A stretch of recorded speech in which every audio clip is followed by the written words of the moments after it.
Welcome back, everybody, to another Real Talk video. I pray y'all are having a wonderful, blessed day as we give the Most High all the honor, the glory, and all the praise. My title now says, How Technology is Destroying the Minds of Most Children. Some people are going to think I'm going to sound like a hater in this video, that I'm completely going against technology, and I'm not. That's not what the case is. I believe technology is good, but I also believe that technology is very dangerous. And if you let too much go on, allow so much stuff, without renewing your mind, doing other things, anything that you do the most of will have the best of you. And when you start looking at this technology now, and let me say this off top, it's not just for most children. Look at how many grown people mind are destroyed behind technology. Last year we talked about TV programming and why it's called TV programming, because it's all a form of programming your mind, for you to act different, think different. And when you look at the majority of young kids now, they have so much notebooks, notepads, whatever you want to call these things now, your cell phones, iPods, the internet, computers. It just keep going on and on and on. And I want to look at this part of how it's affecting the mind of so many young people. Now, this is just a Real Talk video, and I'm responding back to you, screen name Throwback 42.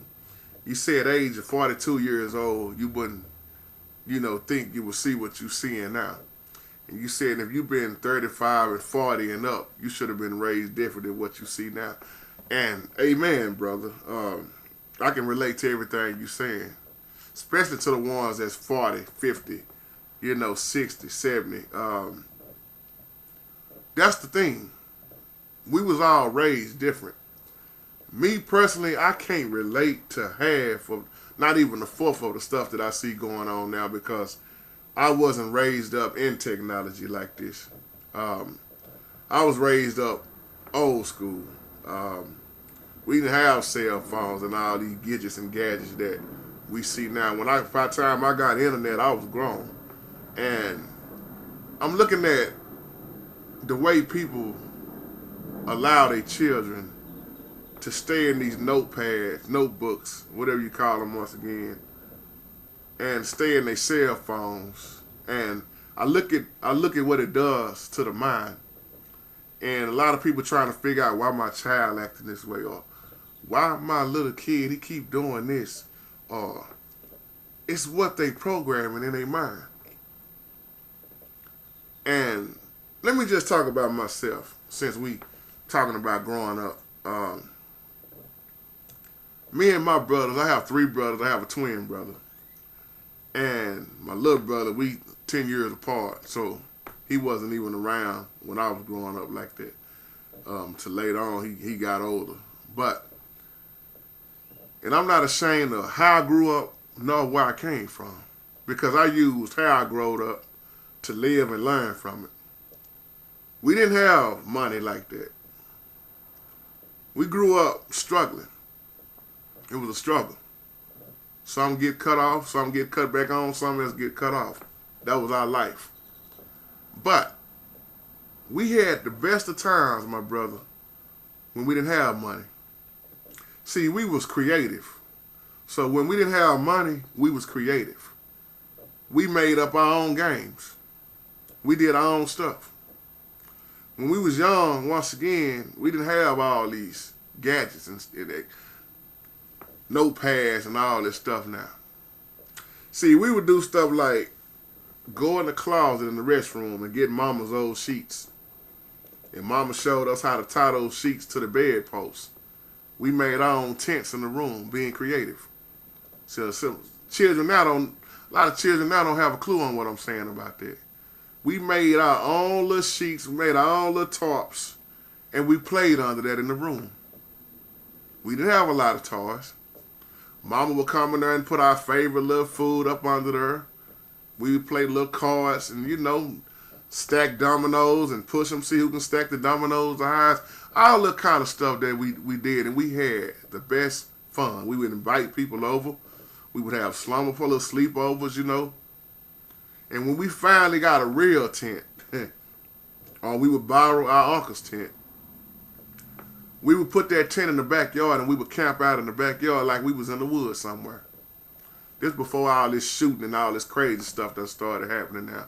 But we would camp out in that backyard, man. We would take that old radio out there, and Mama would bring a big plate of nachos out there and little snacks. And we would sleep out there in that tent, and it was just the best times. She would put that old TV out there, and we would get on our bikes. We made up a game called Crusher. Our big brother used to chase us on the bike. We rode around the backyard. We built our own ramps. We had fun without technology. We had real fellowship with one another. My cousin Corey, Craig, they would come over. Cousin Jason, cousin Bernard. If y'all ever see these videos, amen, y'all know what I'm talking about. They would come over and we would have the best time fellowshipping with each other without technology and a whole lot of money. That's what's missing nowadays. We played in the streets. K-Ray, we went over each other's house. We had music.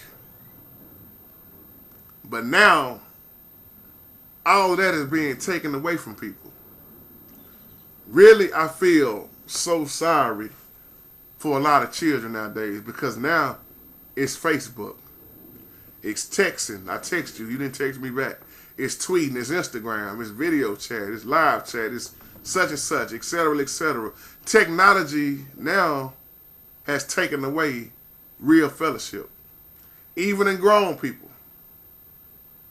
You got boyfriends and girlfriends now who can't even hardly talk to each other. They got to text each other. He broke up with me, he texts me. She broke up with me in a text. You want to make somebody mad, break up with them in a text message. The communication now is gone in so many ways, thanks to technology. Technology is changing the way children not only think, but how they focus. If you ever just look at what I'm saying here and think about it,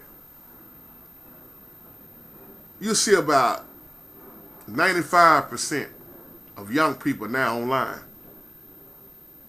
You'll see about 75% on Facebook, tweeting, Instagramming.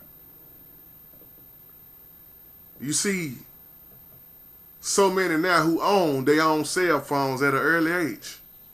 I know parents who go out and pay $300-400 for their child a cell phone, but won't hardly go buy them no clothes. Social media has taken a turn for the worse. And y'all know in all my old videos I say Satan uses any form of communication because the Bible say he is the prince of the power of the air. Airwaves, movies, internet, cell phones, books, any form of communication. The devil knows how to run through that, because that's what people's attention is on. And it's done gotten so dangerous now with social media and all this technology. Look at how many young people done died and done even committed suicide because of some bully. They've been getting attacked. And then you cut on the internet and all you see is hood fights. I'm going to say something that's real popular because everybody looks at it. World Star. Look at how many views. Look at what World Star is doing. Look at what's being promoted. And I'm not a hater. I'm just speaking what's real. Look at how many people. Look at the students now when they get into a fight. Everybody standing around at the fight scene, not crying out for help, but they sit here filming the fight. Look at how many children done died in the fight because too many people are too stupid to try to get help or break up the fight. They video in the fight so they can post it. See what's being done to the mind. And I got a news flash for you. Social media is not going anywhere. Technology is affecting the memory and it's getting the attention If you ever think I'm lying, you ever wonder why Facebook is so blowed up and why Facebook always try to get you to let out more and more information about yourself? And many people fall for it. Look, that's why I say grown people online, they got the GPS now, always telling you where they at. It's dangerous, y'all. They ain't at home. They over there and, oh, they eating out tonight. They letting too many grown people letting the world know all their business. So if you can't get grown people off the internet like that, what make you think their child got a chance? Most people I know can't even, I'm talking about grown people, can't even go a half a day without posting their business on Facebook. And the way most people now set their child up is give them the notepad. Half sad thing is most people don't even know what their child looking at. And this tablet, I keep saying notepad, I think it's called a tablet now. But what that thing is doing now is keeping children from playing with other children. That's the danger of all this technology. And it's destroying not only children, but it's destroying a lot of grown people. I gotta keep saying it in this video because it's not just the children. And the children are watching what they see the grown people do. That's why when you cut on these reality shows, see, it's almost impossible for a child to grow up right now in so many ways because of all they being shown. Even the cartoons, sexual, messed up. The commercials now, messed up. The reality shows, all the way messed up. You can't even cut on the TV without seeing a woman, without showing all her breasts. Hollywood. Hollyweird, I like to call it. But that's what the world promotes. That's what they love. And that's what most children's mind is set on now. That's why they can remember every dance or the next song that's coming out. But how many of them can remember a scripture and can tell you what it's about? Do you blame it on the child? Or do you blame it on the parent? I'll leave with that. Y'all have a wonderful, wonderful, blessed day.